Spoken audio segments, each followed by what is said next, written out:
Uh, your forest minister, by mistake, they also gave him finance.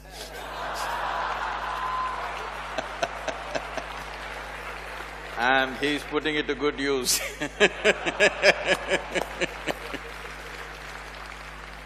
He's become a green warrior in this state. And ma'am, we're very glad to have you here. Anupam, he's always been with us. And the stalwarts of Indian media houses. And all of you.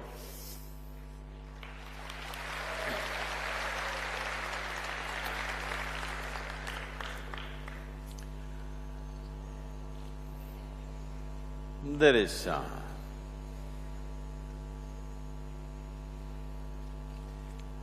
is much emotion invested in this country about the rivers. When we say Ganga, I have seen people, just when they say Ganga, tears come to them. One dip in Ganga, they travel thousands of kilometers just for a dip. They keep a little bit of Ganga water for years in their homes, so that the last thing that they consume in their life is Ganga Jal. This Ganga, let me tell you the story. When I was little over 19 years of age, I traveled for the first time into Himalayas. And one of my intentions was to meet Sundarlal Bahuguna, who started the Chipko movement of the time. I didn't get to meet him, but I got to meet his wife, who was as much a sage as him for the trees and the rivers in Himalayas.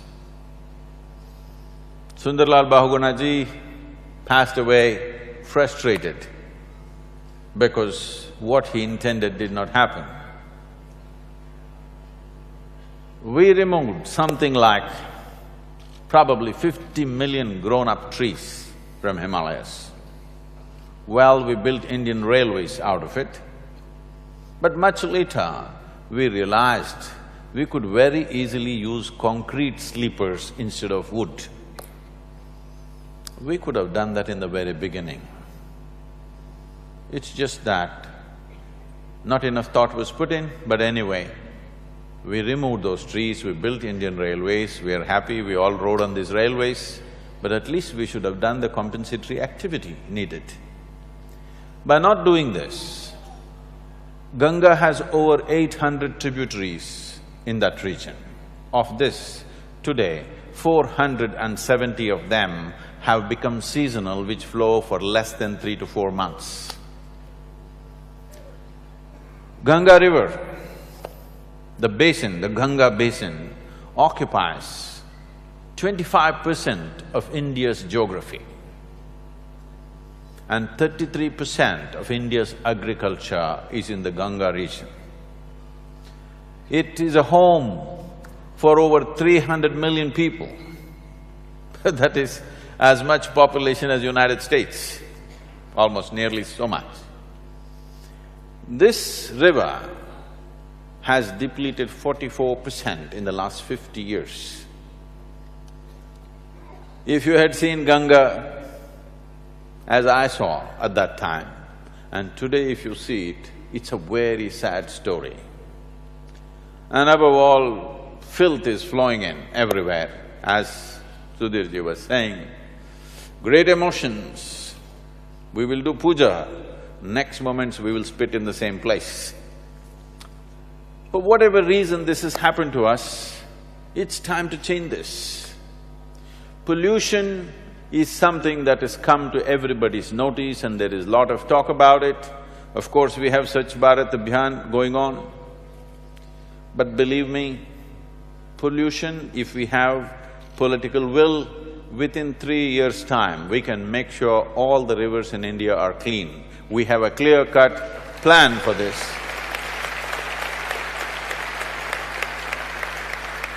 Look at that one. So, pollution is a problem, but with determined effort, within 2 to 3 years we can turn it around. The policy, the draft policy recommendation clearly handles this aspect. The necessary technologies are available in the world today, it can be easily done. But the real problem is, the river is depleting. My engagement with mountains, forests and rivers was very early on in my age, in my life. If I can tell you a little bit about this. When I was 8, 9 years of age, if I found 10 rupees somehow, I bought a little food for myself and disappeared into the jungle. Well, there was a lot of excitement in the family. But when the food ran out, I always came back. So 3 to 4 days, I just loitered in the forest. I did one thing. This is something that you have to look at in your lives. I was walking in the jungles in the night. There was no such thing as those days, there is no torch, there is no LED, there is only one ever-ready torch at home, which is a great thing. Only my father is capable of handling this ever-ready torch. And actually it's never ready because those 4 cells are kept outside, because if you keep it inside, it will leak. So it was never really ready, but when emergency means only he knows how to put these 4 cells and then you have to… then only it will come. So there was no such thing as torch. So when I went into the jungle, I noticed all the other creatures are moving around effortlessly. Only I was struggling. So I paid attention, what is it that they have that I don't have? Because I had read a little bit of Darwin's theory of evolution, that we have the most evolved neurological system on the planet, but why is it that I can't see what they see? So I put myself to a certain kind of sadhana. I just took a thorn, which is 1.5 inches in length, and I would take 1.5 to 2 hours to minutely look at this thorn, micromillimeter by micromillimeter, and slowly train my eyes to observe in such a way that I could simply see as good as them in the dark. Even today, I never use torch. At home when I'm alone, I never turn on lights. I just walk around fine. Only if I have to read, I turn on the lights, otherwise there's no lights at home most of the time. Why I'm saying this is, human ability to do things is so phenomenal, but most human beings remain unexplored. Why is this connected to rivers? So when I went into the jungle and when I was with the rivers and the forest, for me, I did not see forest as some natural beauty, some kind of resource, river as some kind of resource. I just experienced this as a life way beyond me, much larger than me. When I floated down Kaveri for 13 days on just 4 truck tubes and a few bamboos, for 163 kilometers and 13 days on the river, I experienced the river as a life beyond me. People like you and me come and go, but these rivers have flown for millions of years. Such a great phenomena of life. We are bringing it to a close. This year, Kaveri dried up 170 kilometers inland for 3.5 months. The picture that you saw in the video is post-monsoon Kaveri. Okay, this is not summer Kaveri. Just now we had a meeting as a part of the rally for rivers in Tiruchirappalli. Where the Srirangam temple is, I have seen Kaveri just 15 years ago. It would be a mile wide. It is one of the sites. The temple tower, which is a huge tower, is reflected in Kaveri. The people come from all over the country to see this reflection in Kaveri. But today, post-monsoon, Kaveri is about half the width of this hall. This is what we have done. We are living here like we are the last generation out here in this country. As a generation of people, we have taken the largest bite out of this planet. such a huge bite, next generations may have nothing to chew upon. That's where we have taken it. This is no more a joke. This is no more the fad of a few elite people to talk about, green something. Ecology is no more a fashion. It is a deepest concern that we have right now is ecological concern. And rivers are dying for sure. We must understand, when we say rivers are dying, why and how? There are two types of rivers. One set of rivers are glacier-fed rivers, ice-fed rivers. Another set are forest-fed rivers. In this country, only 4% of our river water is glacier-fed, rest is all forest-fed. If there is reduction of snow in the Himalayas, which has happened in a big way, I must tell you this, I trekked in Himalayas from the age of 19, for next 27 years, every year I was there and I trekked at least for 15 to 25 days. When I first went to Gomukh, where the Bhagirathi river begins, this ice cave was just about 25 feet wide and the water was spouting out like this. It very much looked like a cow's mouth. 13 years ago, I stopped going. I've been trekking in Tibet and Nepal now because it caused too much pain to me. When I went there, this Gomukh is a mile wide, about 2 kilometers wide. I actually walked inside. You could drive 100 trucks into this cave. That's how big it's become. This glacial depletion is not something that we can fix, it's a global phenomena. We cannot fix it. Fortunately for us, most of our river water is forest-fed. What forest-fed means, I think the video was trying to explain what happens. If the precipitation happens, if there are forests, the water will percolate this way. No forest, it will go this way.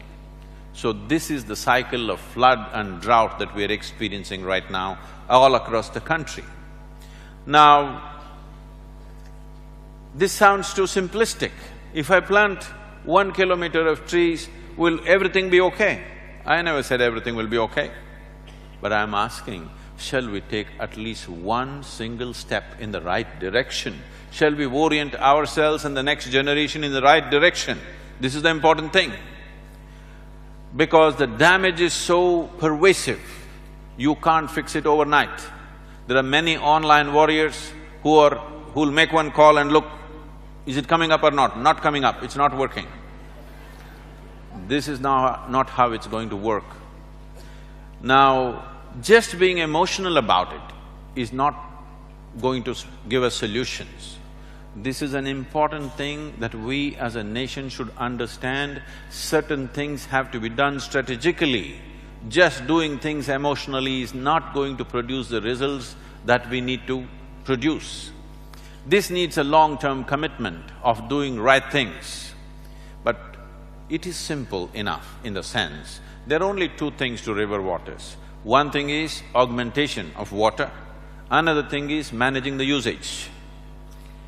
Augmentation of water cannot be done any other way other than bringing back vegetation, making the soil rich and organically active so that it will hold water. If the soil doesn't have the necessary organic content, it will let the water loose, it becomes sand. This has to be done means there are only two options. One is the leaves from the trees and the animal waste. There is simply no other way to do it. As you know, trees have disappeared in the Ganga basin itself. 79% of the green cover has been removed in the last 50 years, 79%. In the Krishna basin, 97% of the green cover has been removed in the last 50 years. We can't call this nation building. Unfortunately, we thought it is so because first 50 years we were in a survival mode. The country was left to us in 1947 in such a depleted state of poverty, and above all the country broke into three pieces. So we went into an overdrive of survival mode. We just did things just to survive. But last 20 years, I think we've been on a developmental mode. A time has come, we have to move into a sustainable mode, because we have reached a threshold. If we cross this, we have reached a threshold. If we cross this, turning around becomes far more difficult than the way it is right now. When I was at Puducherry, the Chief Minister of the state, Sri Narayan Swami, was saying, Sadhguru, 25 years ago when I was in Rajiv Gandhi's cabinet, we had a plan or a policy worked by our experts very similar to what you're saying, but we could not get concurrence from the states. We could not get them together, we tried very hard, so we gave up. So I said, see, if you had done this 25 years ago, with 10% of the effort and money, we could have done the job. Now we left it for 25 years, and today it will take much more effort, and it will take at least 15 to 25 years to turn this around. But if we leave another 25 years, it will take 100 to 150 years to turn this around. This is not activist, alarmist talk, there is proper science to this. So, we are at this moment. In this nation, it's our privilege that we have a serious challenge ahead of us. Because when challenges come, human beings rise. When there is no challenge, generally they live mediocre lives. When challenges come, human beings rise to do things that everybody thought is not possible to do. This is our moment in history of this nation and this world, that we as a generation of people can do something incredible, because nowhere else on the planet have rivers depleted to this level, and nowhere else there is the potential of turning it around as we have, because we have a land which is most responsive to anything that we do.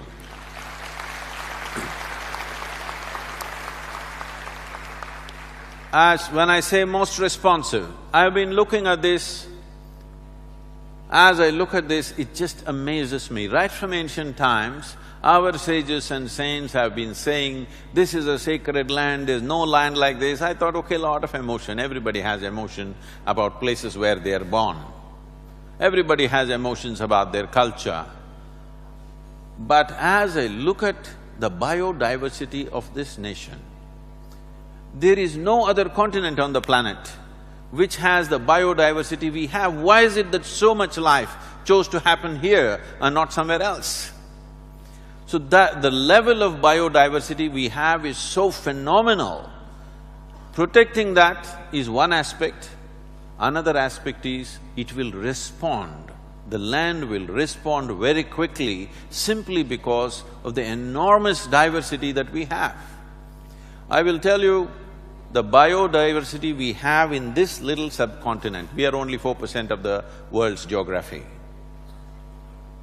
Not even 10% of that exists in the entire North America as a continent, which must be at least 5 times or 6 times larger than India. So this level of concentration of life, why it happened here, I have no answer, but it has happened here, it's our fortune, and if we do the right things, the land will respond very quickly like no other land on the planet. And this response is important, because if the land does not respond, there is very little we can do. We have done this in small modules, that shifting farmers from crop-based agriculture to tree-based agriculture, we have seen the biodiversity just comes back in such a phenomenal way, and the economy of the farmer multiplies manifold. We have shown that a farmer's income can go up anywhere between 3 to 8 times in a matter of 5 to 7 years, just by shifting from crop-based agriculture to tree-based agriculture.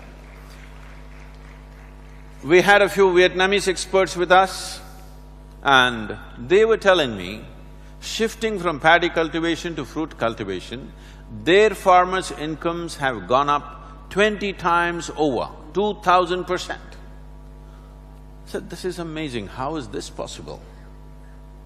They're laughing at us because They came to Indian universities 20 years ago. They studied in our agricultural universities, took this knowledge back to their land and made it a reality. But we earned PhDs. I'm saying we have everything, but we are too siloed up. We are not able to use what we have for the well-being of this nation and the people. It is time that like green warriors like this, by mistake they've given the finance also in his hands. I'm sure he's going to use it to make it green. And what I have seen since I started September 3rd, we left Coimbatore, we have covered 6 states and this is the 7th state.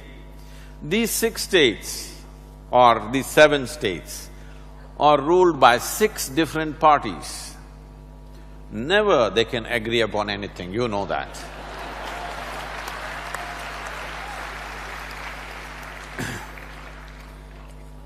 But I must tell you, this is something we must acknowledge, the maturity of our political leadership today, that all of them today are speaking in one voice for the rivers of India.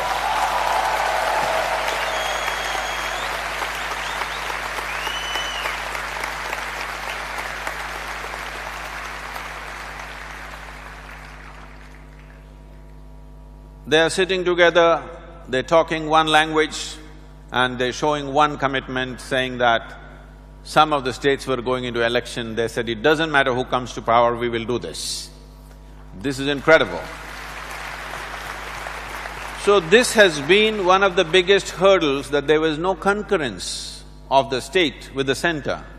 So concurrence has happened effortlessly. I have to admit this, only 2 chief ministers I personally met to explain what the policy is about. For others, I just wrote a letter. Within 15 days, all of them confirmed their attendance and many of them have signed MOUs to facilitate this. Some of the chief ministers are going ahead and saying, when I came to Karnataka, the Karnataka chief minister said, it doesn't matter what is the policy, we will do this in the Kaveri belt. So they signed an MOU. When I came to Andhra Pradesh, the Andhra Pradesh chief minister is saying, Sadhguru, it doesn't matter what the center thinks, whether they pass the policy, don't pass the policy, Andhra Pradesh will be the first state to implement the policy. Then I drove to Telangana. Telangana people said, we have already started implementing this, we will be the first state. And yesterday, your chief minister said, there is no questions about this, we are going ahead and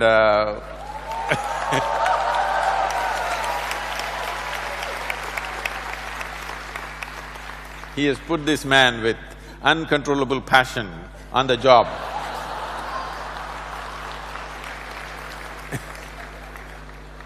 So this is fantastic. Till now, the 7 states that we covered had 6 different political parties. From here on, the next 9 states is all one political party. So, I think we have won the concurrence, which is a huge step.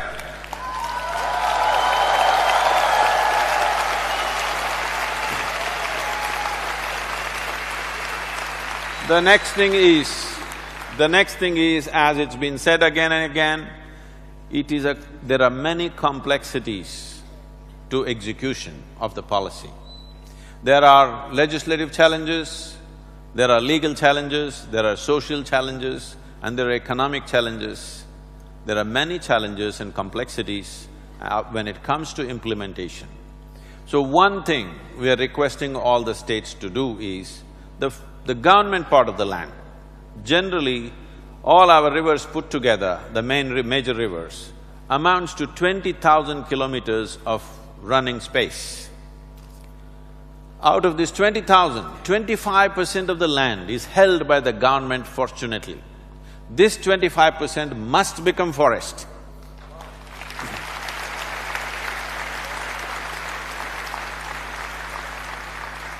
If this 25% becomes forest in the next 8 to 10 years' time, this has solved literally 50% of the problem. and the remaining 75% is in the farmer's hands. It is not fair to ask the poor farmer to save the river or the nation or the world or the ecology. It's just ridiculous. So, what we have evolved is an economic plan with a significant ecological impact. Out of the 75% of the land, 6 to 8% of the land is delta land. We don't have to touch it, we can just leave it as it is. So remaining 67% of the land amounting to about 14,000 kilometers. 1 kilometer on either side means 28,000 square kilometers is what we are talking about. We want Maharashtra to take this up first, but Andhra Pradesh is taking up before you must go faster. We want to set up large-scale modules. We've already successfully set up small modules and proven that this works. We want to set up large-scale modules, let us say 50-kilometer stretches or 100-kilometer stretches, which goes into horticulture with the necessary infrastructure of cold storage, value addition industries and everything else allied that is necessary. Every 100 kilometers or 50 kilometers, there must be a small SEZ which is only focused on, augmentation of the fruit produce and the other medicinal produces we can come out with. Right now, Ayurveda is expanding in the world in a huge way. I'm asking you, where is the resource? Where is the resource base? So gradually, our Ayurvedic products will be diluted further and further to a point of ridiculousness, simply because we are not investing in the resource. So going into medicinal trees can be hugely beneficial for the farmer. Only thing is, we are talking to CII and they have agreed in principle that the industry must invest first and then the farmer will invest.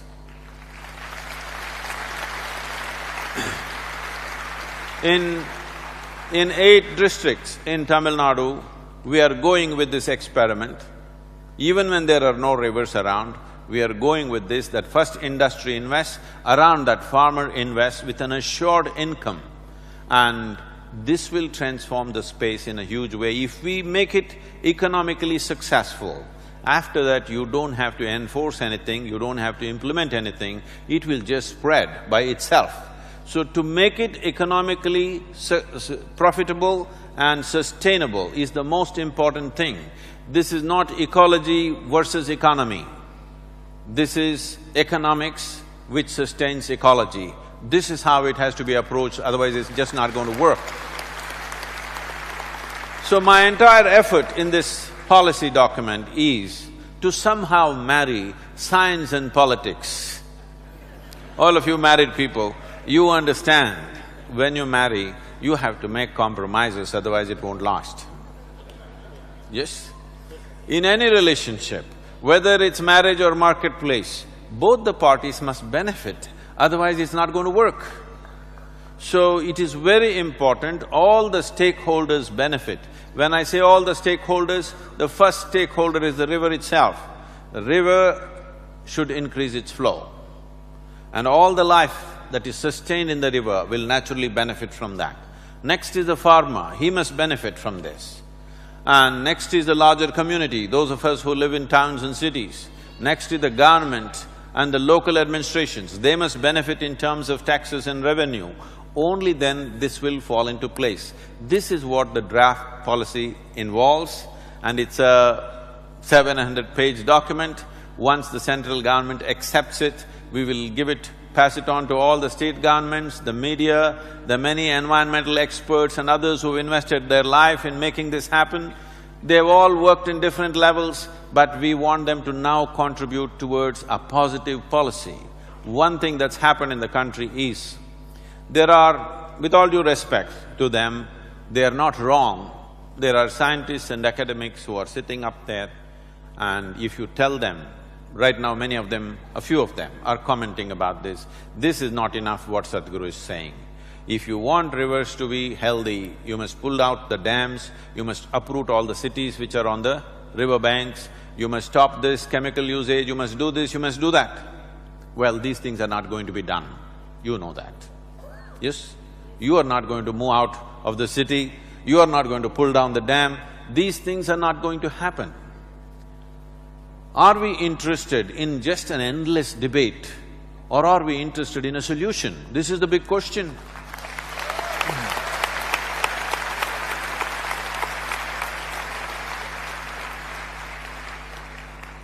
Because they're not wrong.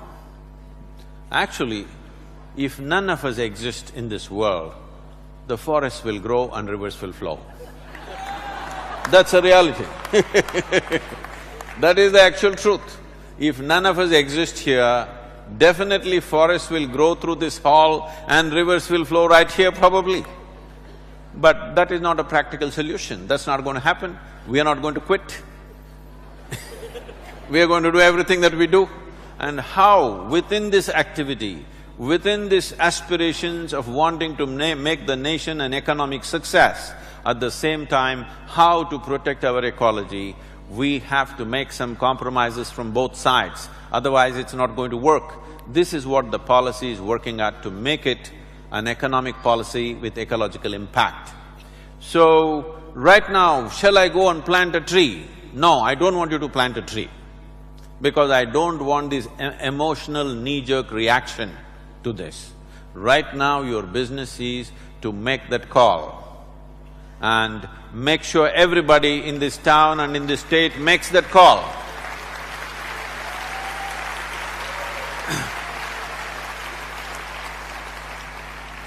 Now, the call is because, as I said, it takes 20-25 years to see results. This means 4 to 5 governments by the simple democratic process would have come and gone. Many of us who are here today may not be here after 25 years. But if we have to do a sustained policy in that direction, the people of this nation have to give one clear yes. This big yes vote is what the call is about. I called, it's not enough. I want at least 40% of the electorate to call, which is around 30 crore calls. Crores of calls are pouring in, we are not able to tabulate it yet. It is pouring in big numbers, but I'm asking for a minimum 30 crores. Will you stop right there? You should not stop right there. Because when it comes to the election day, I know in Mumbai you don't, but in the rest of the country, at least 60% of the people go and vote. They stand in long queues and they vote. But now, I'm not asking you to stand in a queue.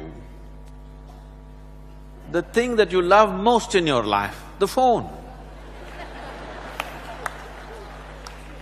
Come on. Don't you look at the phone more often than to look at your wife's face, your child's face, your husband's face, your mother's face? Look at her.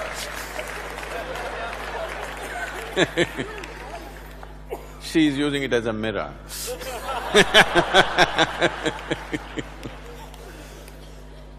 So the thing that you love most, please use it. Just make a call, because at this point, it's important the people of India in one voice say that we want this to happen so that these next 4 or 5 administrations which will come in the next 25 years, all remember that not 30%, not 40%, 90 to 100% of the people said yes to the river policy, we can never go off this.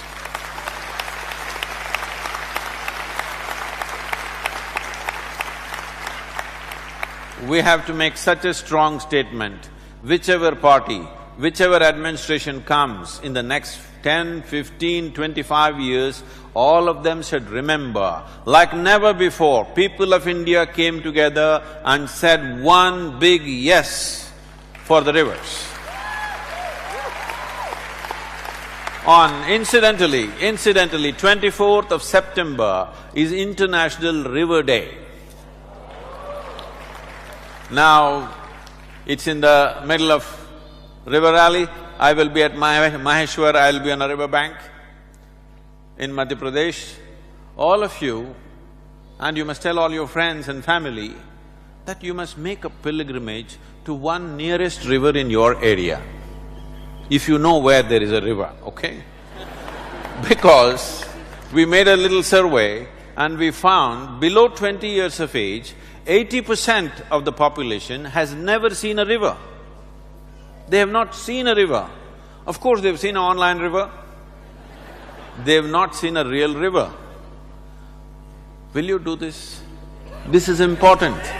This is important that you make a simple pilgrimage to some river and you may find some of the rivers are filthier than the sewer that runs in front of your home or whatever, those things that you fall into in Mumbai.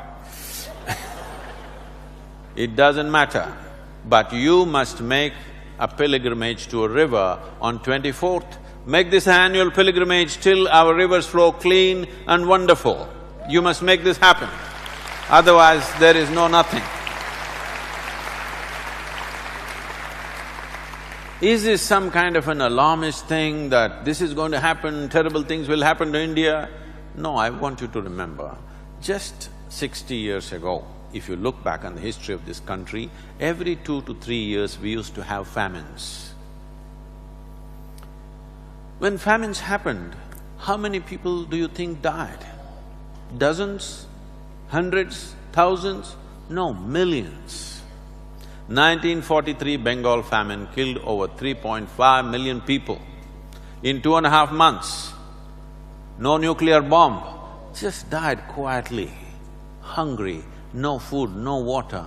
I want you to understand the pain that human beings go through. We just can't forget it. We have a way of forgetting everything, the disasters that happen to us, and once again drive into the same pit. We are once again driving in that direction. In the last 60 years, fortunately, we have not had a single famine. We don't want to have any famine in the next 500 years in this country. That's what we must look at. And, oh, famine won't happen, we will import food, we will desalinate water and we will somehow drink, that's not the point, but we are heading in the direction. Right now, over 3 lakh farmers commit suicide. Is that a joke? So I want you to remember, morning your breakfast and lunch, you're too busy, so I will leave you alone. Before you have your dinner, every day you must spend just 20 seconds and just think of all the pain and suffering people have gone through and are going through simply because there is no water and food. How many people? This is not to ruin your dinner, this is to awaken your humanity. You must eat your dinner as a full-fledged human being, not as another creature who just consumes food. You must stir up your humanity and then eat, then there is profoundness to everything that you do. Please bring this into your life, and the rally for rivers should not end the moment I leave Mumbai, because tomorrow early morning I'm leaving to Ahmedabad. Young people, you must carry on the rally by yourself, your own rally. Walk for the rivers, run for the rivers, cycle for the rivers, motorcycle for the rivers, drive, do whatever the hell you want. But do your own rally, go across the state in whichever form you can, or you call your friends and ask them to do something in your own little ways, please do it.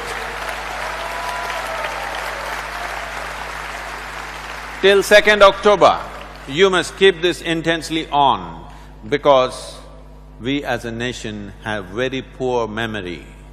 We have a way of forgetting the most horrendous things that happen to us, and tomorrow we are going on as if nothing happened. This is on one level a great quality, on another level we tend to walk into the same pits of the past. So we must remember, so make sure the rally continues, and from Mumbai I expect this, in every city I'm calling for this. We want, because many corporations are coming to us now and saying, we are willing to invest to revive the rivers. And we are talking with the World Bank to see that the World Bank kind of assures the corporations what they want to give us CSR every year, the World Bank gives it in one time so that we can do the work quickly. So at least 3 rivers are already committed by 3 different corporations, and many more are in the talking mode right now. When this comes, we need young people. I'm calling for 100 people from every city, young people who will work with us. For the next 3 years, I will give you 2 meals and a place to sleep. Nothing more. because that's all I get. I will give you what I get, 2 meals and a place to sleep. Next 3 years, those of the young people, because Mumbai is a large city, nearly 2 crores, I ask for 200 youth to stand up for next 3 years to make this happen. Are you with me, huh?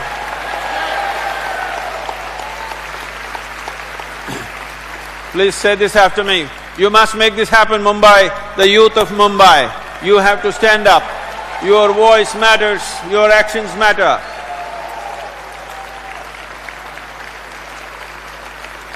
Say this after me.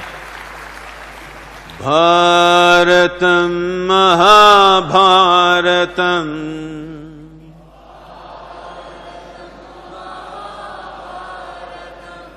Ganga Narmadaya Ganga Narmada Punya Tirtham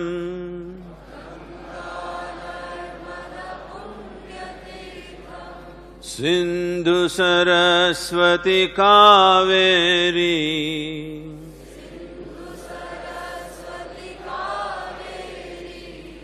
Jivana Karana Mula Tattvam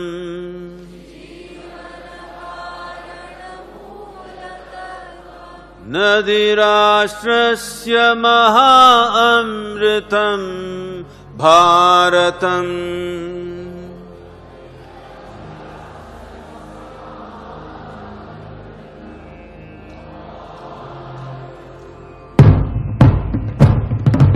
Bharatam Mahabharatam Ganga Narmada Punya Tirtham Sindhu Saraswati Kaveri Jivana Karana Mula Tattvam Nadirashtrasya Maha